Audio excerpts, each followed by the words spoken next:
اگر میں اور آپ حقیقی متمنی ہیں اس بات کے کہ مجھے اس رمضان میں بھرپور فوائد ملنے چاہیے اور اس مبارک مہینے کی برکتوں اور رحمتوں کو سمیٹنا چاہیے، تو مجھے اور آپ کو 10 کام تو کم از کم ضرور کرنے چاہیے۔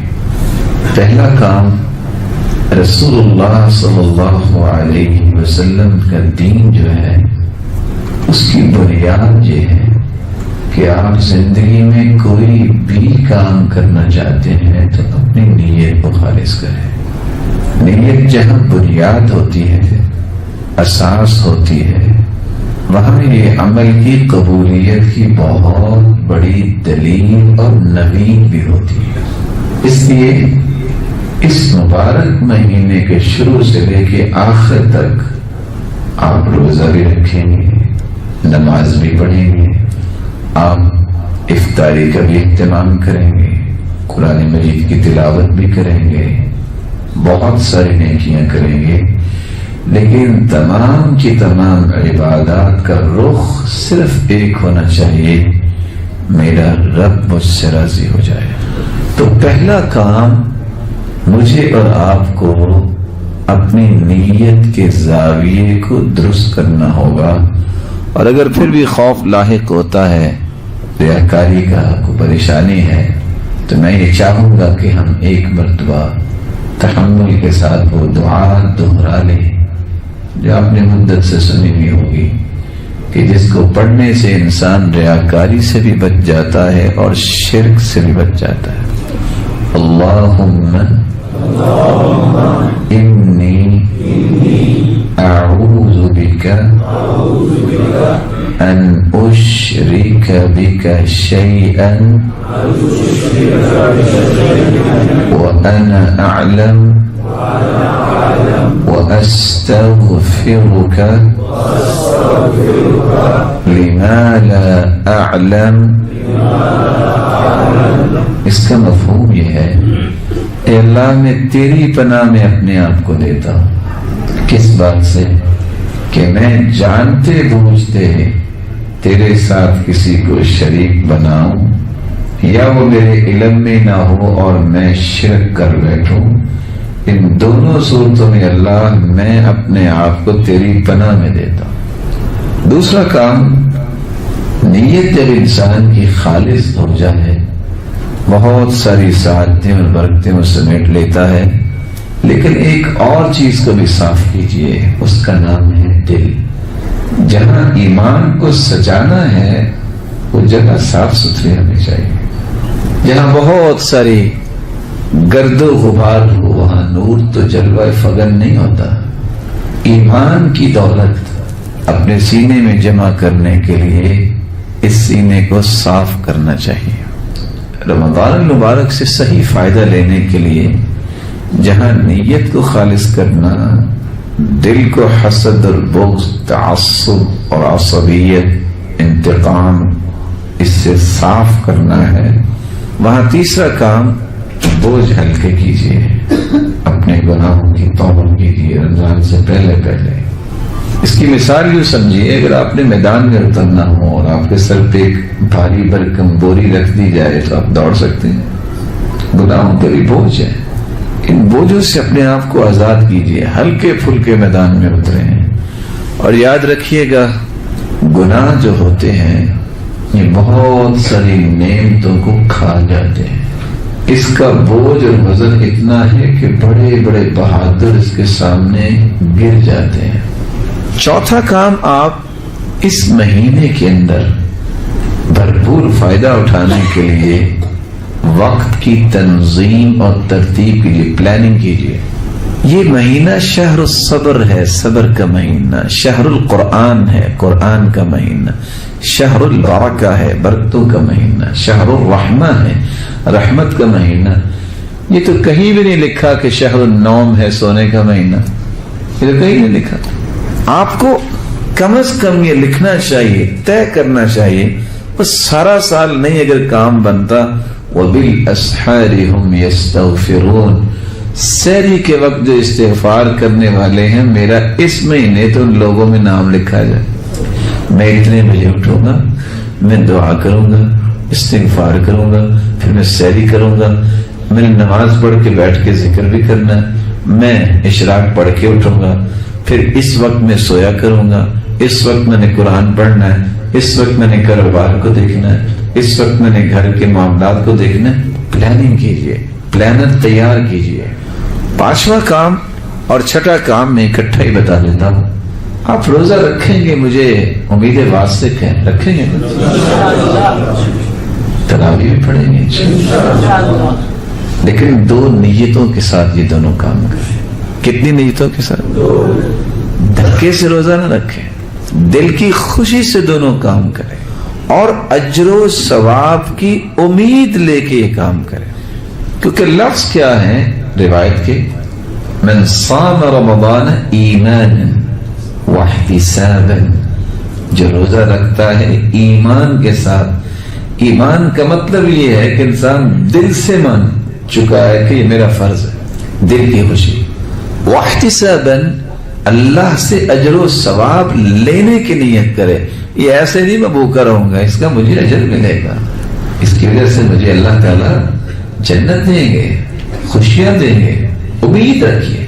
اور دوسری روایت میں جو الفاظ ہے، من قام رمضان ایمانا واحتسابا، جو قیام کرتا ہے دل کی خوشی سے، ایمان سے اور اجر و ثواب کی امید کے ساتھ۔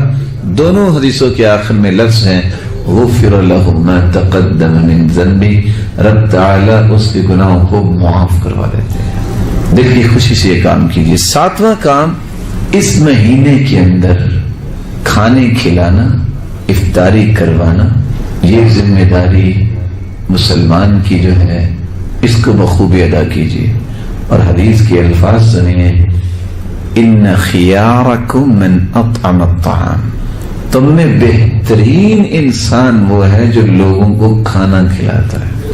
من فطر الصائم فله اجر مثل الصائم، جو شخص کسی کو افطاری کرواتا ہے رب تعالیٰ اس کو اتنا ہی اجر دیتے ہیں جتنا روزہ رکھنے والے کو دیتے ہیں۔ لا خیر فی من لا یضیف، حدیث کی نص ہے، جو مہمان نواز نہیں اس شخص کے اندر خیر نام کی کوئی چیز نہیں ہے۔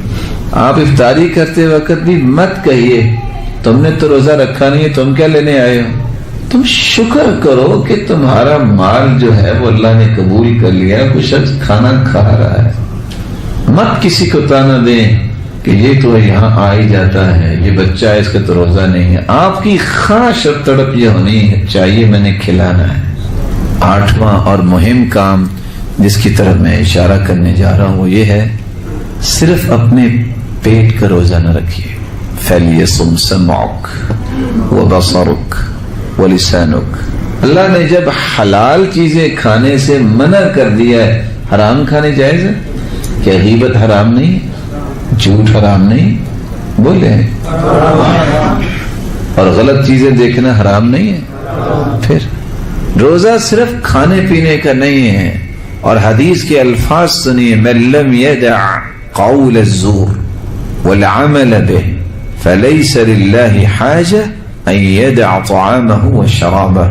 اور دوسری روایت، من لم يدع قول الزور والجهل والعمل به فلا حاجة لله ان يدع طعامه وشرابه۔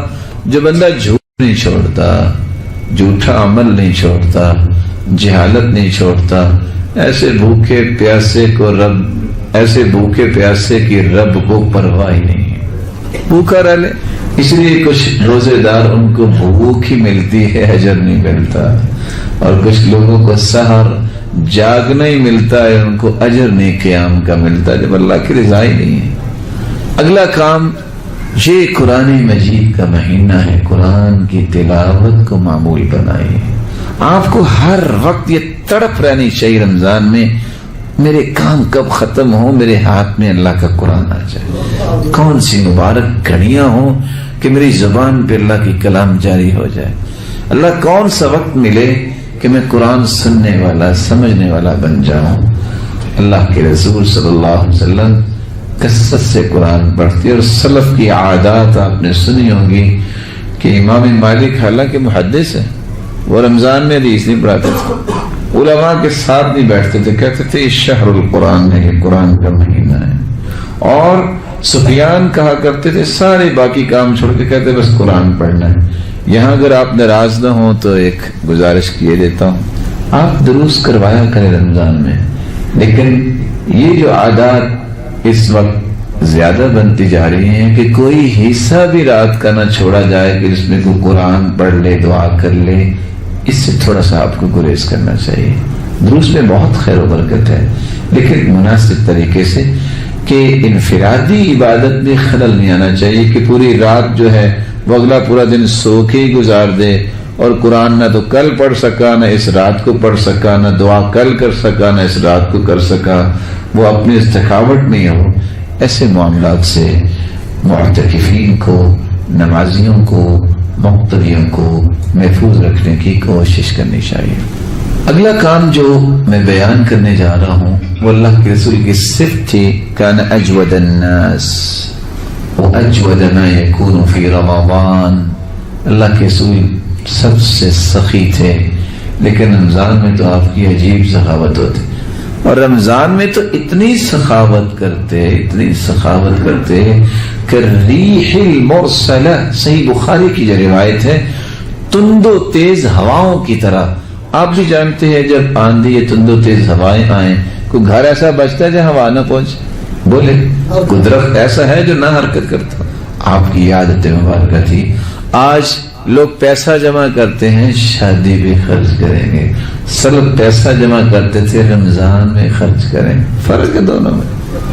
آپ رمضان کے اندر افطاری کروائیں، آپ رمضان کے اندر فقیروں، محتاجوں، مسکینوں کی کفالت کریں. کتنا اچھا ہو کہ آپ رمضان سے پہلے پلاننگ کریں، اپنے نیبرز میں دیکھیں، اپنے دیہات میں دیکھیں، جہاں ضرورت ہے آپ کم از کم کو رمضان پیکج بنائے 100 لوگوں کا، جس میں آٹا بھی ہے، فلان چیز بھی ہے، کم از کم وہ سحری اور افطاری کا بندوبست ہو، پیکٹ ان کے گھر رمضان سے پہلے پہنچائے.